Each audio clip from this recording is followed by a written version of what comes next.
बहुत से गणमान्य उपस्थित हैं। सर्वप्रथम मैं भ्राता ब्रह्म कुमार निवेदन करती हूँ कि वो माँ सरस्वती को पुष्प व हार अर्पित कर कार्यक्रम का शुभारंभ करें।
जिनका परिचय मैं करवाना चाहूंगी। ये एक वकील भी हैं, सामाजिक कार्यकर्ता, प्रेरक वक्ता, प्रबंधन और जीवन कौशल प्रशिक्षक, एयर वेटरन राकेश मेहता जी ने ब्रह्म कुमारी में राजयोगी जीवन को जीते हुए 2009 में स्वैच्छिक सेवानिवृत्ति लेने से पहले भारतीय वायुसेना के देश भर के विभिन्न वायुसेना स्टेशनों पर 20 वर्षों तक सेवा कार्य किया और 20 वर्षों तक सेवा कार्य करने के बाद शैक्षिक योग्यता की बात करें तो इनकी शैक्षिक योग्यता MBA, MSc, PG computer application और LLB। इन्हें बहुत से सम्मानों से सम्मानित किया गया, जिसमें मुख्य रूप से मैं बताना चाहूंगी साहित्य सुमन सम्मान, श्रेष्ठ गीतकार सम्मान, यानी एक व्यक्ति में इतने सारे गुणों का होना, साहित्य सेवा सम्मान, काव्य गौरव सम्मान, Mahatma Gandhi global peace award 2020 और नेशनल कोरोना वॉलंटियर अवार्ड 2021 से अलंकृत किया गया। अभी कई मैं नोट नहीं कर पाई, इसके अलावा भी इन्होंने बहुत से सम्मान प्राप्त किए हैं। जिन समय कम होने के कारण मैं पूरा इनका बायोडाटा नोट नहीं कर पाई, लेकिन मैं निवेदन करूंगी कि कृपया ये हमें अपना पूरा बायोडाटा भेजें ताकि हम अपने बच्चों को बता सकें। इसके अतिरिक्त हमारे बीच में शामिल हैं शाहबाद ब्रह्म कुमारी शाखा से बहन नीरजा दीदी, बहुत बहुत स्वागत व अभिनंदन। भ्राता सुनील जी जो कि अम्बाला से आए हैं, जसवीर सिंह दुग्गल जी जो कि दैनिक भास्कर कुरुक्षेत्र के ब्यूरो प्रमुख हैं, आज हमारे बीच में उपस्थित हैं। भ्राता सुरेश शर्मा जी और भ्राता हरविंदर जी, सभी का बहुत बहुत विद्यालय में आने पर स्वागत अभिनंदन। और अब मैं भ्राता राकेश मेहता जी से निवेदन करती हूँ कि वे आए और हमारे बच्चों का मार्गदर्शन करें। ओम शांति। सभी मेरे साथ बोलेंगे एक बार, ओम शांति। ओम शांति। ओम शांति। ओम शांति। ओम शांति। ओम शांति। बहुत ही आदर और सम्मान के योग्य हमारे प्रधानाचार्य जी, सभी उपस्थित शिक्षकगण, हमारे साथ आए ब्रह्मा कुमारी बहनें और भाई, और मेरे अति स्नेही अति प्यारे बच्चों, सबसे पहले मैं आपका सबका धन्यवाद करना चाहता हूँ कि ये परीक्षा के समय पर आपने और आपके प्रधानाचार्य शिक्षकगणों ने जो समय प्रदान किया है, ये बहुत विशेष बात है, बहुत महत्वपूर्ण बात है। देखिए, कोई भी आता है अपनी बात कहने के लिए, आप तक पहुंचाने के लिए, उसे ऐसे ही नहीं मौका दे दिया जाता। परीक्षा के दिनों में खास तौर पर तो मैं सबका धन्यवादी हूं। आप लोगों को देखकर एक बड़ी संतुष्टता होती है, खुशी होती है कि जो हमारा भविष्य है, हमारे राष्ट्र का, देश का, वो बिल्कुल सही हाथों में है। जिस प्रकार से, जिस विचारधारा से ये विद्यालय चलाए जा रहे हैं, ऐसे ही एक विद्यालय में मुझे भी जाने का अवसर प्राप्त हुआ।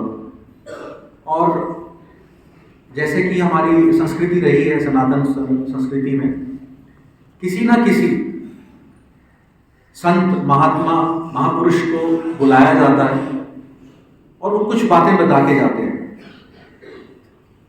आज समय हमारे पास बहुत कम है, लेकिन जो भी हम आपसे बातें साझा करेंगे, वो किस बच्चे को कौन सी बात किस समय अच्छी लग जाए, ये कहा नहीं जा सकता। मुझे याद है, मैं दूसरी कक्षा में था, एक संत हमारे विद्यालय में पधारे और उन्होंने बहुत सी अच्छी अच्छी बातें बताई, जिसमें से एक बात जो मुझे याद थी वो थी कि चाय पीना बहुत बुरी बात है, चाय जहर होती है। छोटी उम्र में जब वो हमारा मानसिक स्तर विकसित हो रहा होता है, ऐसे धरा में, ऐसी धरती में जब कोई बीजारोपण होता है तो वो बहुत लंबे समय तक चलता है। और विश्वास कीजिए कि आज तक मैंने चाय नहीं पी। ये सिर्फ एक छोटी सी बात है। ये बात बताने का मकसद भी ये है कि आज जैसे हम आपके बीच आए हैं, अनेकों वक्ता यहाँ आते होंगे और अपनी बातें आप तक रखते होंगे। अगर यहाँ बैठे अनेकों बच्चों में से वो किन्हीं 10 को, 20 को, 25, 50 को अपील करती है या एक को भी करती है, तो जो भी यहाँ वक्ता आते हैं उनके यहाँ आने का जो मकसद है वो पूरा हो जाता है। आज वैसे तो आप सब इतने अच्छे हैं, इतने अच्छे हाथों में पल रहे हैं, बढ़ रहे हैं, शिक्षा ग्रहण कर रहे हैं कि कुछ अतिरिक्त बताने की आवश्यकता नहीं। लेकिन कहा जाता है शिक्षा और ज्ञान जहां से भी प्राप्त हो, ले लेना चाहिए। लेना चाहिए या नहीं लेना चाहिए? तो मैं आपका ज्यादा समय नहीं लूंगा, आज सिर्फ छोटी छोटी 2-3 बातें करेंगे। देखिए, आपके शिक्षकगण जो हैं, आपके अध्यापन कार्य के अलावा भी आपके साथ में बहुत सी चीजें आपको बताते रहते होंगे जो कि आपके पाठ्यक्रम से अलग है। सही कह रहा हूँ या गलत कह रहा हूँ? पाठ्यक्रम आपको सिर्फ ज्ञान देता है, लेकिन जो व्यक्तित्व विकास है, जो एक आचरण है, जो संस्कृति है, सभ्यता है, वो आपको जो आपके पाठ्यक्रम से अलग से बताई जाती है वो होती है। यहाँ देखिए, इतने अच्छे आपके शिक्षक हैं, आपने बहुत अच्छी वर्दी पहनी हुई है, ये सब चीजें भी ध्यान में दी जाती हैं। आपका परिधान आपकी व्यक्तित्व को बताता है। हम लोग आप देखिए श्वेत वस्त्र पहने हुए हैं, हालांकि वस्त्रों से कुछ होता नहीं, लेकिन ये एक सूचक होता है कि आप किस संदर्भ में अपनी विचारधारा रखते हैं। तो व्यक्तित्व विकास की आज हम बात करेंगे। आप सब चाहते हैं कि कुछ ना कुछ आप करके दिखाएं अपने माँ बाप के लिए, अपने समाज के लिए, राष्ट्र के लिए। जो बच्चे चाहते हैं कि हाँ, मैं सबसे अलग हटके कुछ करना चाहता हूं या चाहती हूं, एक बार हाथ खड़ा करें और एक बार जोरदार ताली बजाएं अपने लिए।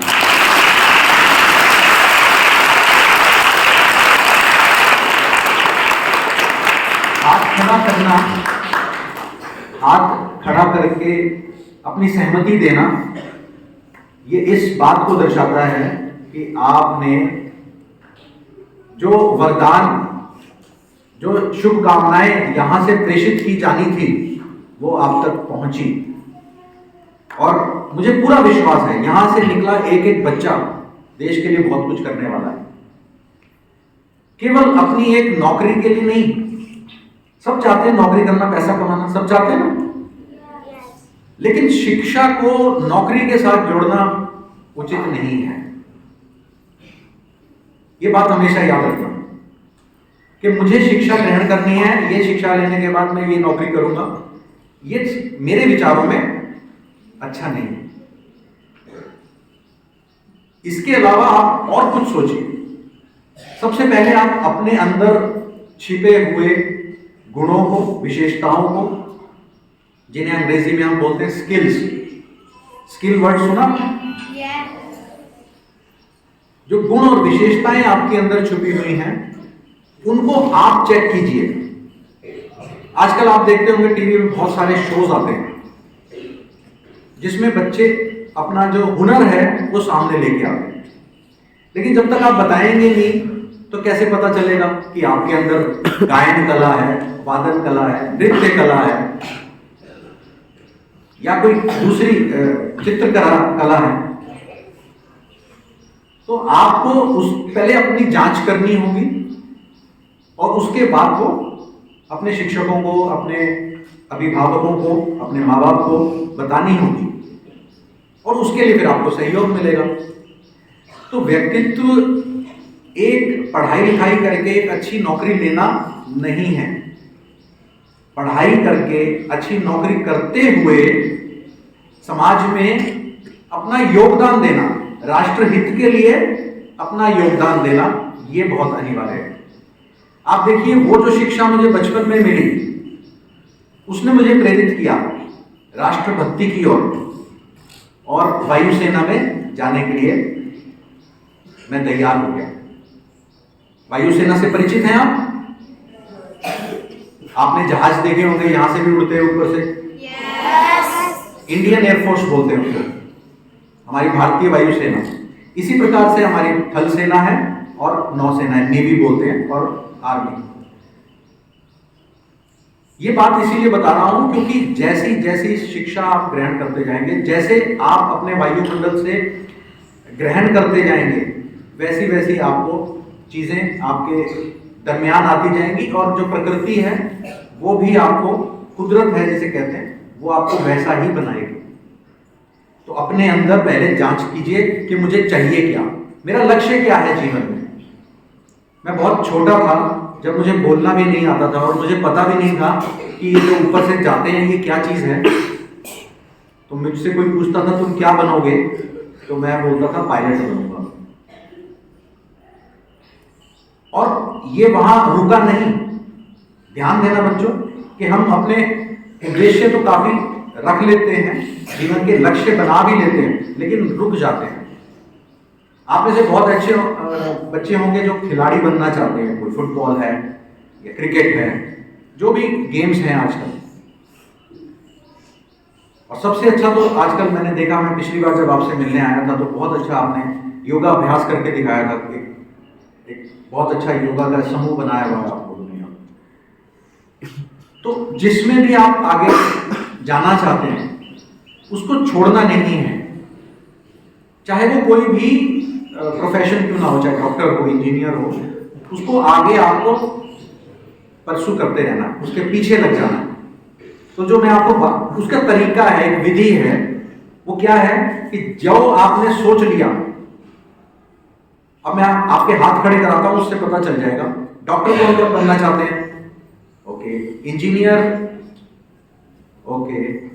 सिंगर, गीत गाने वाले, अच्छा काम है, ओके। खिलाड़ी, ओके, ठीक है, बहुत अच्छा। अच्छा, शिक्षक कौन कौन बनना चाहते हैं? हाँ, बहुत अच्छा। देखिए, मैं कई जगह जाता हूँ विद्यालयों में, तो शिक्षक बनने के लिए बहुत कम शिक्षक बनने के लिए कोई तैयार नहीं होता। तो बहुत अच्छा है। अब आपने करना क्या है? आपने अपना ये डिसाइड कर लिया, निर्णय हो गया आपका कि मैंने करना क्या है जिंदगी में, अपने जीवन में क्या करना है। इसके साथ साथ आपने राष्ट्र हित को भी ध्यान में रखते हुए आगे बढ़ना है। तो जब मैं छोटा था और पायलट बनने की बात करता था, तो मैंने क्या किया, जहाजों की तस्वीरें काट काट के रखनी शुरू की। क्योंकि जैसे जो शिक्षक हैं, डॉक्टर हैं, जो भी आपने बताया, वो आप तभी बन पाएंगे ना, उसके बारे में जानकारी हासिल करेंगे। सही कह रहा हूं या नहीं? आप जो बनना चाहते हैं उसकी जानकारी होनी चाहिए या नहीं? तो आप उसकी कहीं से, अखबारों से उसकी जानकारी इकट्ठा कीजिए। उससे संबंधित कोई व्यक्ति मिल जाता है, आप उससे बातचीत कीजिए। तो ये एक, जिसे अंग्रेजी में कहते हैं रोड मैप, यानी आपको जिस राह पे चलना है वहां का एक नक्शा मिल जाता है। आजकल आपने देखा है, गूगल है, वो रास्ता बताता है। कभी देखा है आपने, जब कभी एक स्थान से दूसरे स्थान पर जाना हो तो हमको रास्ता नहीं पता, हम किसका सहारा लेते हैं? हाँ जी। तो वो एक नक्शा बताता है, वो आपको अपना आज तय करना होगा। तो ये सब जब सामूहिक रूप से ये चीजें आपके अंदर आ जाएंगी, नौकरी तो रहेगी, लेकिन जो आपकी रुचि की चीजें हैं वो आपके साथ होंगी, तो आपका जीवन बहुत खुश हो जाएगा। अब व्यक्तित्व बनता किससे है, ये बहुत इंपॉर्टेंट चीज है। किसको कहेंगे व्यक्तित्व? अंग्रेजी में बोलते हैं पर्सनैलिटी। सुना है ये शब्द आपने? किसने सुना है? हाथ खड़ा करें। कोई खड़ा होकर बताएगा कि व्यक्तित्व या पर्सनैलिटी से आप क्या समझते हैं? कोई भी? पीछे बड़े बच्चे बैठे हैं, नहीं पता या बताना नहीं चाहते। व्यक्तित्व होता है आपके एक जीवन में आप कैसा आचरण करते हैं, आपके क्या क्या संस्कार हैं, आपका अपने साथियों से, आपके घर वालों से, आपके शिक्षकों से कैसा आपका व्यवहार है, और आपके अंदर कौन कौन सी गुण और विशेषताएं हैं। अब ये आपका कंप्लीट जो है ये व्यक्तित्व कहलाता है। महात्मा गांधी जी के बारे में सुना? yes! चंद्रशेखर आजाद के बारे में सुना? yes! भगत सिंह जी के बारे में सुना? yes! नरेंद्र मोदी जी के बारे में सुना? yes! क्यों सुना? क्योंकि वैसे तो दुनिया में 800 करोड़ लोग हैं। कितने हैं? 800 करोड़। उनमें से ये कुछ चुनिंदा लोग इनके बारे में आप क्यों जानते हैं? क्योंकि इन्होंने लोगों से, जनता से अलग हट करके कुछ काम किया। इन्होंने अपने व्यक्तित्व का विकास किया। सुबह उठना, खाना पीना और सो जाना ये संपूर्णता नहीं है। सुबह उठ करके जो भी संस्कार हमें दिए गए हैं, हमारे माता पिता जी का आदर करना, अपना शिक्षा ग्रहण करने के लिए आना, शिक्षकों का सम्मान करना, और उसके अलावा आप क्या कर सकते हैं वो आपके व्यक्तित्व को दर्शाता है। किसी का सहयोग करना, ये सब बातें आती हैं। अब व्यक्तित्व के लिए जानना ये बहुत आवश्यक है कि हम बात किसकी कर रहे हैं। हम आपकी बात कर रहे हैं। अगर आपसे कोई पूछे आप कौन हैं, तो क्या जवाब देंगे? मैं किसी को भी खड़ा करके पूछूंगा, हाँ जी आप खड़े हो, आप कौन हैं? जब आपसे कोई परिचय पूछता है तो क्या बताते हैं? आप कौन हैं? ये बिल्कुल सिंपल सा क्वेश्चन पूछा है, साधारण सा। बताइए। नवनीत? लवलेश। अच्छा, बहुत अच्छा, सामने आगे बढ़ो। अच्छा, और हाँ इधर से आप बताओ। हाँ जी, अभी इन्होंने एक, हाँ जी श्याम सुंदर, वो तो इन्होंने बता दिया। इसके अलावा आप किसी और ढंग से बता सकते हो कि आप कौन हैं? बहुत अच्छा, वेरी गुड। आप भी आ जाओ सामने। अच्छा, इसके अलावा कोई और बता सकता है? हाँ शाबाश।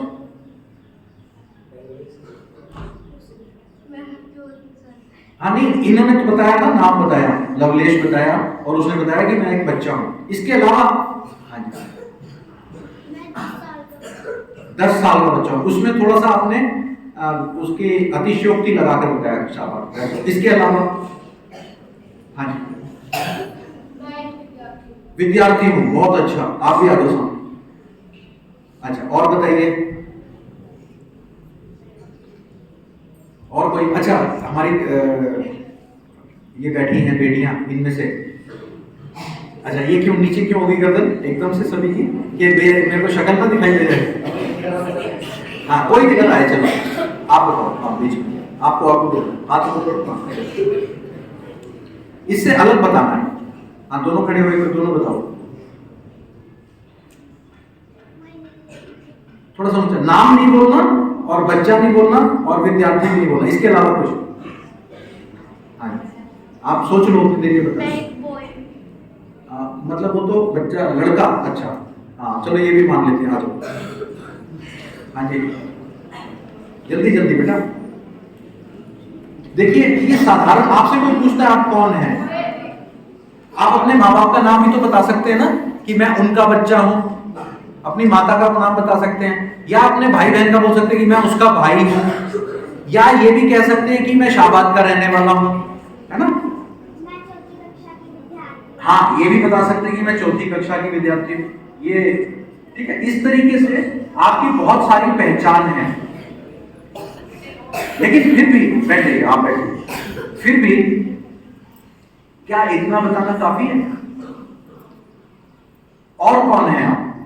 हाँ जी जी, सुनाई नहीं दे रहा, क्या बोल रहे हैं? हाँ, भारत का नागरिक है, निवासी हूं। बहुत अच्छा बोला, वेरी गुड। आ जाओ, आप भी आ जाओ। इनके लिए ताली बजाते रहो जो जो बच्चे आते हैं।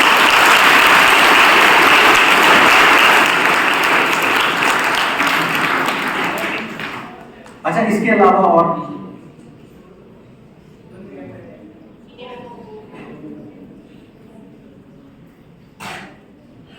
चलिए, अब आपके ना एक किसी शिक्षक को ले लेते हैं। मैडम सबसे आगे बैठी हैं, इनसे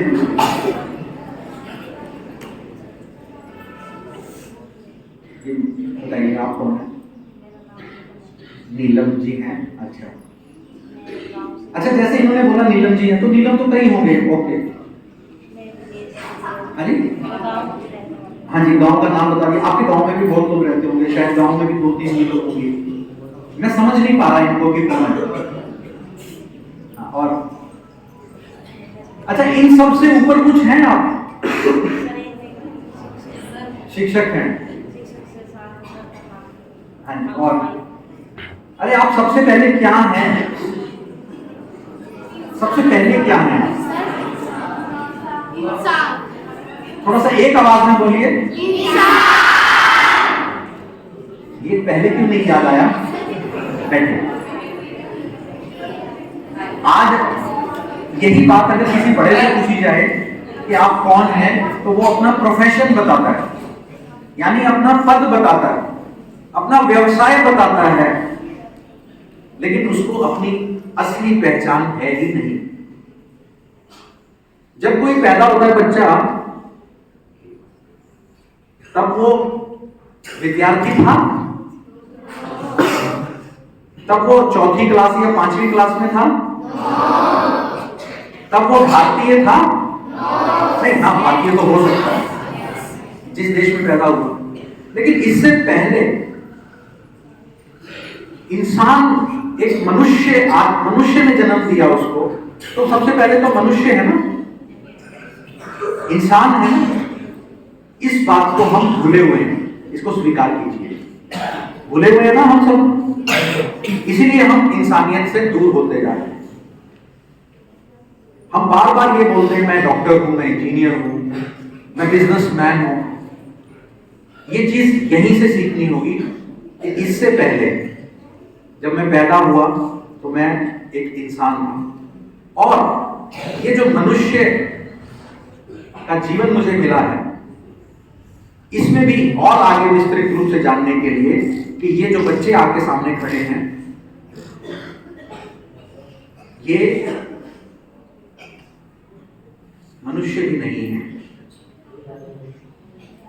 हैरानी हो रही है आपको जानकर? क्योंकि ये एक शरीर है जिसे संचालित करने वाली इनके अंदर एक शक्ति है। क्या कहते हैं उस शक्ति को? थोड़ा सा ऊंचा एक आवाज में बोले। और इन सब के अंदर, हम सब के अंदर, सभी जीव जंतुओं के अंदर वो ऊर्जा, वो शक्ति विद्यमान है, तभी ये संचालित हो रहे हैं, हम सब इसीलिए चल रहे हैं, समझ गए? अभी अगर ये कहते हैं, इसको और थोड़ा सा गहराई में देख लेते हैं 2 मिनट के लिए, कि अभी ये कहते हैं कि ये क्या है, ये क्या है, ये किसका हाथ है? आप बताओ किसका हाथ है? नहीं, किसका हाथ है? अभी किसका हाथ है? हाँ, ये जैसे कह रहे हैं कि मेरा हाथ है, तो क्या ये हाथ है? ये हाथ तो नहीं है ना, ये किसका सिर है? इनका सिर है, लेकिन ये सिर तो नहीं है ना, ये पूरा क्या है? ये कहते हैं कि मेरा शरीर है। ये किसका शरीर है? मेरा शरीर है, तो ये शरीर तो नहीं है ना, तो ये मेरा कहने वाला कौन है? जो मेरा कहने वाला है, वो जो ऊर्जा इनके अंदर बैठी है, जो शक्ति है, जो परमात्मा की शक्ति है, उसे ही आत्मा कहते हैं। आज समझ में आ गई ये बात सभी के? और जब वो ऊर्जा, वो शक्ति, वो चैतन्य, जो बीज है, जब वो यहां से निकल जाता है तो उसे क्या बोलते हैं? एक शरीर से वो ऊर्जा निकल जाए तो क्या कहेंगे उसे? वो शव बन जाता है, उसे कहते हैं ये अर्थी जा रही है। सुना आपने ये बात? यानी उसका जो रथी है, रथी मतलब जो रथ चलाने वाला, ये रथ है मनुष्य का रथ, इस रथ को चलाने वाला जो रथी है वो निकल गया, तो ये बन गई अर्थी। ये बात समझने वाली है, बैठिए। और ये जो ऊर्जा है वो काम कैसे करती है? क्योंकि हम बात कर रहे हैं व्यक्तित्व विकास की, शॉर्ट में बहुत ही संक्षेप में बताना चाहूंगा, ध्यान से सुन लो। अपने आप तो वो लाइट काम नहीं करेगी, ज्योति काम नहीं करेगी, ऊर्जा काम नहीं करेगी, जरूर उसका भी कोई विधि विधान होगा, ये आपको समझने की बात है। और ये सबसे पहले शुरू होता है संकल्पों से। किससे शुरू होता है? संकल्प मतलब विचार, आपका सोचना। जैसा आप सोचते हैं वैसा आप बन जाते हैं। अगर आप बुरी बातें सोचेंगे, देखेंगे, पढ़ेंगे तो क्या बनेंगे? बुरे बन जाएंगे। और अच्छा सोचेंगे, अच्छा देखेंगे तो क्या बनेंगे? तो आपके जैसे विचार होंगे वैसा ही आप बन जाएंगे। तो सबसे पहले विचार आने का जो स्थान है वो आपका मन है। उस मन को समझना है, उस मन को ही नियंत्रित करना है। आज ज्यादातर, आपका तो मुझे पता नहीं, लेकिन ज्यादातर बच्चे मोबाइल का बहुत प्रयोग करते हैं। आप में से कौन कौन बच्चे करते हैं? शाबाश, बहुत अच्छी बात है। झूठ बोलने के लिए बहुत शाबाश। अच्छा, आप थोड़ा थोड़ा सच बोल रहे हैं। अच्छा, कौन बिल्कुल नहीं करता? वो हाथ खड़ा करो। बिल्कुल, बिल्कुल भी उसने कभी फोन टच ही नहीं किया।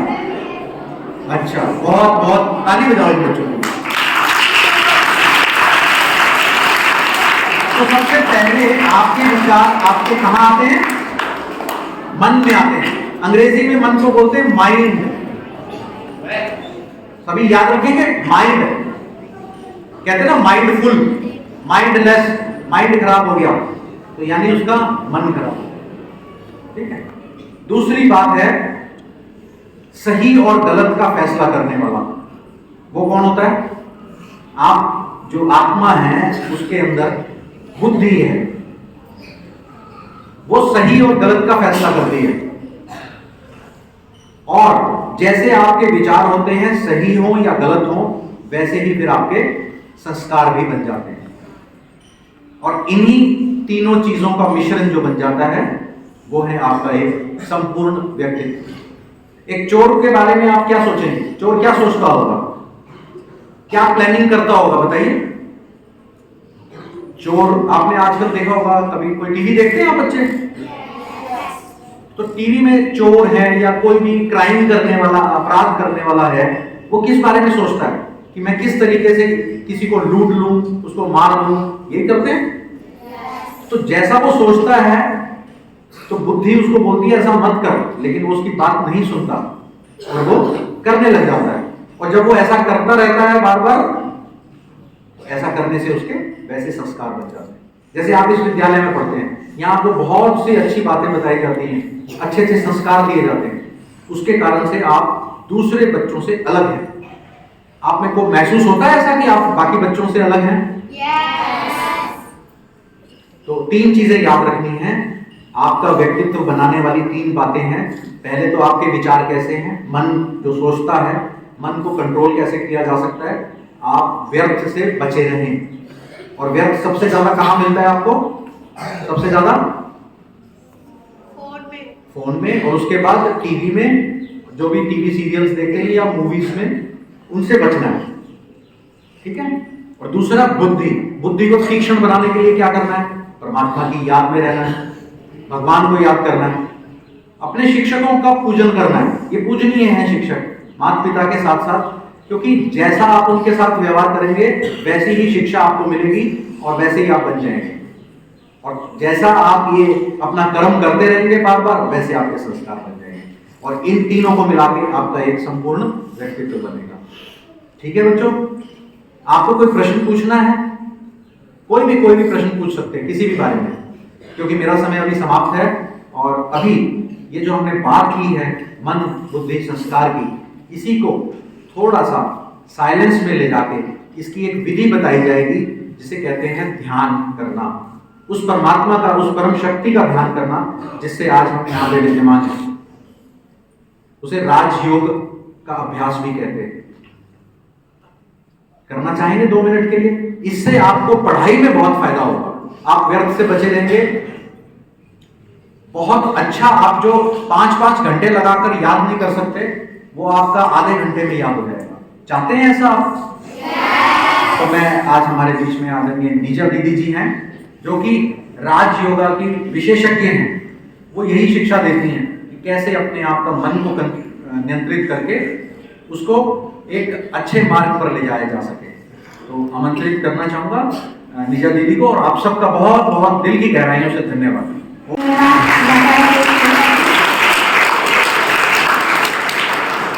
आज राकेश मेहता जी ने जो हमें बताया उसे हमें अपने जीवन में उतारना है। ठीक है। और इन चीजों को याद रखना है कि सबसे पहले हमें अपनी पहचान होनी चाहिए कि हम क्या हैं, कौन हैं और इस सृष्टि पर किस लिए आए। दूसरा, अपने मन को नियंत्रित करना, अपनी बुद्धि पर काबू रखना, बुद्धि को उस अनुसार चलाना जिससे हम अच्छे कर्म कर सकें। और सबसे मेन बात, सबसे मुख्य बात उन्होंने हमें बताई कि जैसा हम सोचेंगे वैसे हम बन जाएंगे।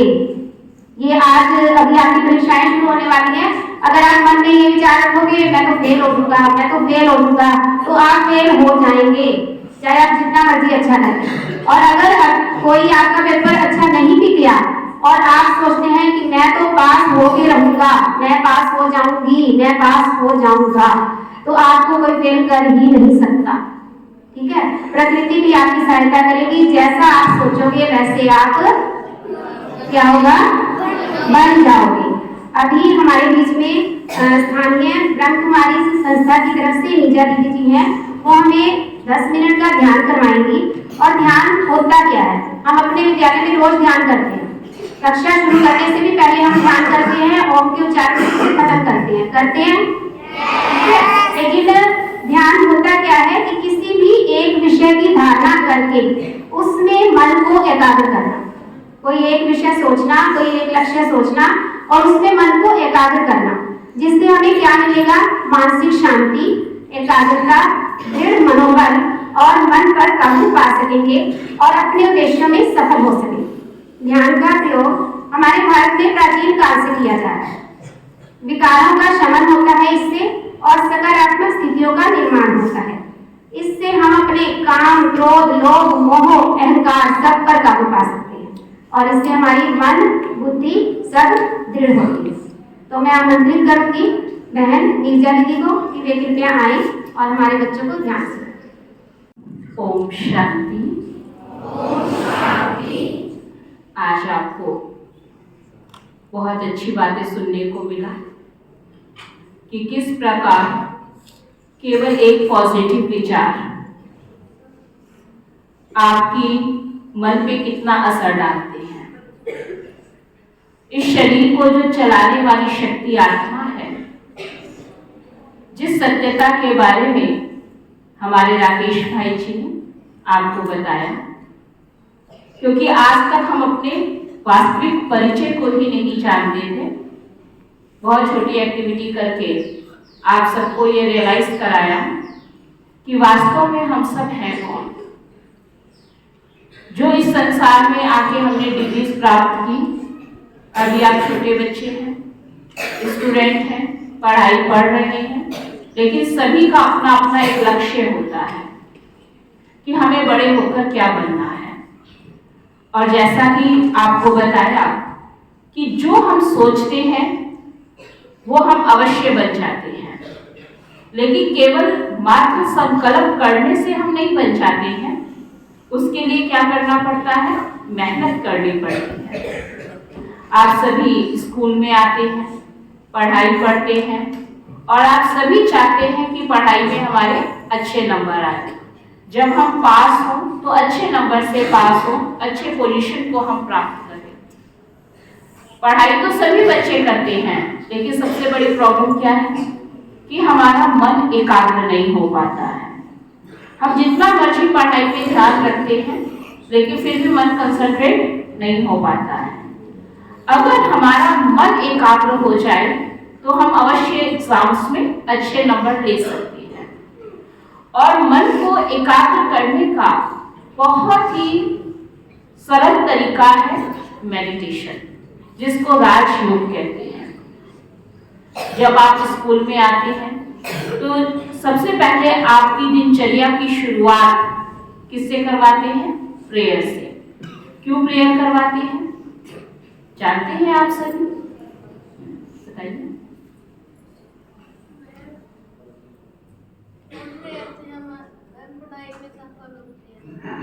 बहुत अच्छा जवाब दिया।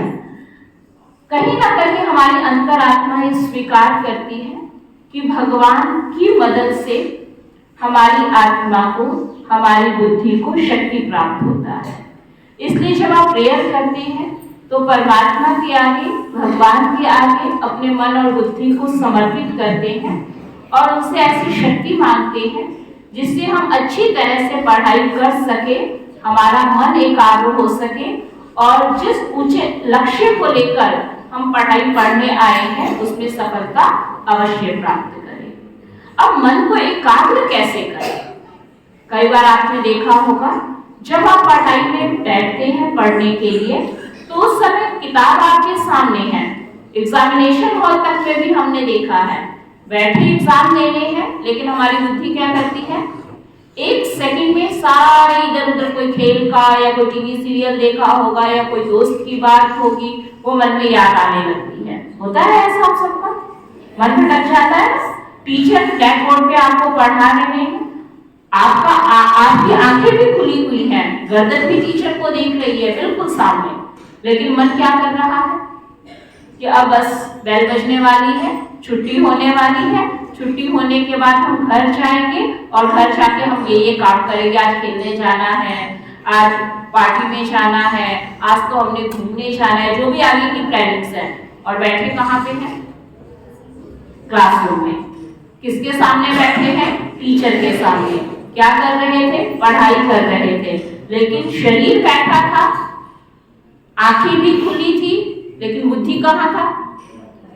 घर पे। तो क्या होगा? जो आप सुन रहे थे, कानों से आवाज भी सुन रहे थे, टीचर आपका नाम लेगा, तुरंत आप उसको रिस्पॉन्स भी देंगे, लेकिन मन आपका वहां पे नहीं था। और यही रीजन है कि जो आपने सुना, देखा, समझा, कुछ भी आपको याद नहीं रहा। लेकिन मन के पास एक ऐसी शक्ति है जिस शक्ति के द्वारा हम कुछ भी कर सकते हैं, है ना? जैसा अभी तक आप सुन रहे थे, तो इसी का नाम मेडिटेशन है। तो चाहे अभी 2 मिनट हम बैठेंगे एकाग्र होके, आंखें खोल के रखना चाहे तो खुली रखें, नहीं तो आप आंखें बंद कर सकते हैं, जिससे आपको इजी हो जाए। इधर उधर नहीं देखेंगे, शरारतें नहीं करेंगे, आंखें बंद करना चाहे बंद कर सकते हैं। और जैसा मैं बोलूंगी बस आपने शांति से उसको सुनना है, बोलना नहीं है, उसको रिपीट नहीं करना है, ठीक है? चारों ओर से अपने मन को एकाग्र करते हुए महसूस करेगी मैं इस शरीर को चलाने वाली अजर अमर अविनाशी चैतन्य शक्ति आत्मा मैं आत्मा सर्वशक्तिवान शिव पिता परमात्मा की संतान हूँ। परमात्मा जो मुझ आत्मा के सच्चे सच्चे माता पिता बंधु सखा स्वामी सद्गुरु हैं, वो पिता परमात्मा जिसको प्यार से हम भगवान कहते हैं, वो पिता परमात्मा जो इस संसार से सबसे ऊंचा है, ऐसे ऊंचे पिता परमात्मा की मैं अजर अमर अविनाशी संतान हूँ। भगवान जो मेरा सच्चा साथी है, हर पल हर क्षण वो सदा मेरे साथ है। परमात्मा पिता के साथ के कारण हर कर्म में सफलता प्राप्त करना मुझ आत्मा का जन्म सिद्ध अधिकार है। मैं जो भी श्रेष्ठ संकल्प की रचना करूंगी, उस श्रेष्ठ संकल्प में सफलता प्राप्त करने की शक्ति स्वयं परमात्मा पिता मुझ आत्मा को प्रदान करते हैं। इसलिए आज से और अभी से मैं ये संकल्प करती हूँ कि अपने जीवन में से नकारात्मक विचारों को समाप्त कर सदा शुभ, श्रेष्ठ और शक्तिशाली संकल्प ही करूंगी, जिससे मेरी आत्मा की शक्ति का विकास होता है, मेरा मन शक्तिशाली बन जाता है, परमात्मा की ढेर सारी दुआओं की मैं आत्मा पात्र अधिकारी बन जाती हूँ। सफलता मेरा जन्मसिद्ध अधिकार है। इस स्मृति को हम सदा अपने साथ रखेंगे। मैं जो चाहूं कर सकती हूँ। परमात्मा ने मुझ आत्मा को अनंत गुण, अनंत शक्तियों का वरदान दिया है। भगवान की दुआएं मुझ आत्मा के साथ है, इसलिए हर श्रेष्ठ कार्य में मुझे आगे बढ़ना है, सफलता को प्राप्त करना है, सभी का आज्ञाकारी बनना है, सबके साथ प्रेम का व्यवहार करना है, आपस में बहुत मीठे बोल भी बोलने हैं। ओम शांति। सुबह उठकर अच्छे विचारों को मन में लाएंगे तो आपका मन सारा दिन शांत भी रहेगा और पढ़ाई में भी आपको बहुत मदद मिलेगी। ओम शांति। पद यात्रा यानी पैदल यात्रा अम्बाला से 10 दिनों के लिए शुरू की गई है। इसमें 40 किलोमीटर की पद यात्रा हमारे आए अतिथियों ने कल पूर्ण की है और ये पद यात्रा जिस उद्देश्य को लेकर की जा रही है उसका मुख्य उद्देश्य है भारतीय संस्कृति सभ्यता को पुनर्स्थापित करना। क्योंकि आजकल क्या हो रहा है, अभी जैसे हमें राकेश मेहता जी बता रहे थे कि हमें ये भूलते जा रहे हैं कि हम इंसान हैं और हमारे अंदर इंसानियत की कमी होने लग गई है। दूसरा, समाज में जितनी समस्याएं हो रही हैं वो किस कारण से आती हैं? क्योंकि इंसान के अंदर संवेदनशीलता खत्म होती जा रही है। कभी हम देखते थे पहले रोड पे किसी का एक्सीडेंट होता था तो लोग क्या करते थे, भागते थे उसकी जान बचाने के लिए। आज क्या करते हैं वीडियो बनाते हैं। तो ये क्या है, मनुष्य के अंदर संवेदनशीलता जो है वो खत्म होती जा रही है। तो हमारी सभ्यता संस्कृति को पुनर्स्थापित करने के लिए ये पदयात्रा की जा रही है और योग द्वारा शारीरिक मानसिक विकास हो सके सभी का, योग से सभी का शरीर मन स्वस्थ रह सके, उस उद्देश्य को लेकर और पर्यावरण संरक्षण को बचाने के लिए कि अभी हमारा घर पास ही है लेकिन हम क्या सोचते हैं, पापा के पास गाड़ी है तो पापा गाड़ी से छोड़ के आए, हमारे पास पापा के पास स्कूटर है तो पापा स्कूटर से छोड़ के आए, लेकिन हम पैदल नहीं जाएंगे। इसी वजह से हम लेट भी हो जाते हैं और बहुत कुछ हो जाता है। ठीक है, तो ये पर्यावरण संरक्षण बचे ताकि प्रदूषण ना फैले, वाहनों से जहां हम पैदल जा सकते हैं वहां हम पैदल जाएं, इस तरह के साधनों का प्रयोग करें और युवाओं को भी प्रेरणा मिल सके। इस उद्देश्य से 200 किलोमीटर की पद यात्रा शुरू की गई है। अब मैं प्रधानाचार्य जी से निवेदन करती हूँ कि कृपया में आए और राकेश मेहता जी को श्रीफल देकर सम्मानित करें।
सभी विद्यार्थी कमर सीधी करके और शांत होकर बैठने के बाद किसी विद्यार्थी की आवाज न आए।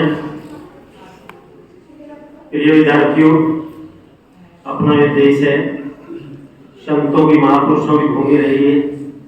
हम सब बच्चों को भी समय समय पर अनेकों महापुरुषों के संतों के आशीर्वचन से हम फलित होते रहते हैं। कभी कभी हम सोचते हैं कि हमारा स्कूल ही संस्कारों के बारे में जाना जाता है, परंतु समाज में अनेकों संस्थाएं ऐसी है जो काफी अच्छे विचारों से बच्चों को प्रभावित करते रहते हैं। इसी कड़ी में आज ब्रह्म कुमारी संस्था की तरफ से आए हुए महानुभावों का हम विद्यालय परिवार की तरफ से हार्दिक स्वागत करते हैं, अभिनंदन करते हैं। जो वक्ताओं ने अभी कुछ बातें बताई उनमें से 2-3 बातें मुख्यतः निकल के आती है कि बालक बोलना तो 2 वर्ष से सीख जाता है, परंतु उसे बोलना क्या है ये जीवन भर वो सीखता रहता है। दूसरी बात, मन दुनिया की सबसे गतिशील गतिमान चीज है। मन के ऊपर बुद्धि कंट्रोल करती है और बुद्धि के ऊपर आत्मा कंट्रोल करती है। तो ऐसी कुछ बातें निकल कर आई है। हम सब विद्यार्थी इन बातों का अनुसरण करेंगे और अपने जीवन में इनको उतारने का प्रयास करेंगे। धन्यवाद। पंजाबी के पंजाबी पढ़ा दी, लेकिन मन अपना भी करता होगा ना। हम क्रिकेट खेले, दौड़ने जाए, गिल्लियां पकड़े, गुल्ली डंडा खेले, करता है कि नहीं करता है? करता है ना। तो अपनी एक हॉबी होनी चाहिए, अपनी एक पहचान होनी चाहिए जो हमारा मन करता हो, उसको कहते हैं हॉबी। आज हम यहाँ क्यों खड़े हैं? क्योंकि हम 200 किलोमीटर रनिंग करके आए हैं। कल आप भी कुछ ऐसा करिए अपनी शौक के हिसाब से, ताकि आप भी यहाँ खड़े हो। हम इसके लिए संकल्प करते हैं कि हम जो अपना मन के करते हैं, पढ़ाई के साथ साथ, अपनी खेल कूद के साथ साथ, हम अपनी हॉबी को डेवलप करेंगे। और इस चीज़ का प्रण करते हैं एक गाने के रूप में। आप लोग ताली बजाएंगे साथ में, और अगर आता है गाना गाने गाएंगे, ठीक है?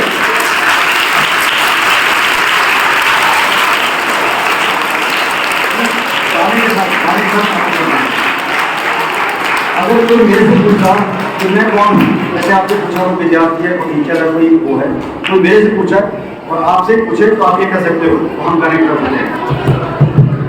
नाम तारा ही हूँ देश का ताया, बोलो तेरे संग जय हिंद, जय हिंद, जय हिंद, जय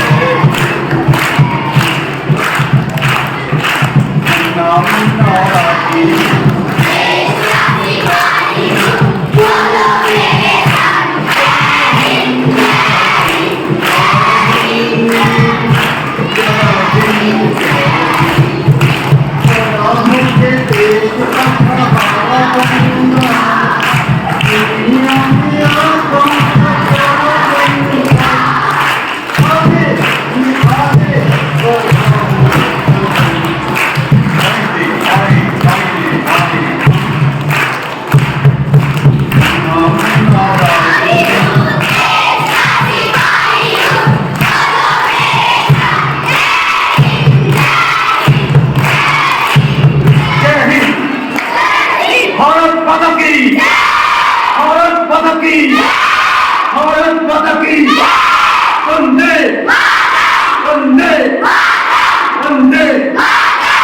चाहूंगा आज के 10 साल बाद, 5 साल बाद, जब भी आप कुछ बनो, आप यहाँ पे खड़े हो और आप वहां गाना गा रहे, ताली बजाओगे।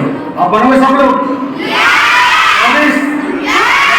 10 साल के बाद, और आपको यहाँ पे देखूंगा किसी ना किसी पढ़ाई के अलावा कोई भी अपनी होती है, ठीक है? तालियां आपके लिए।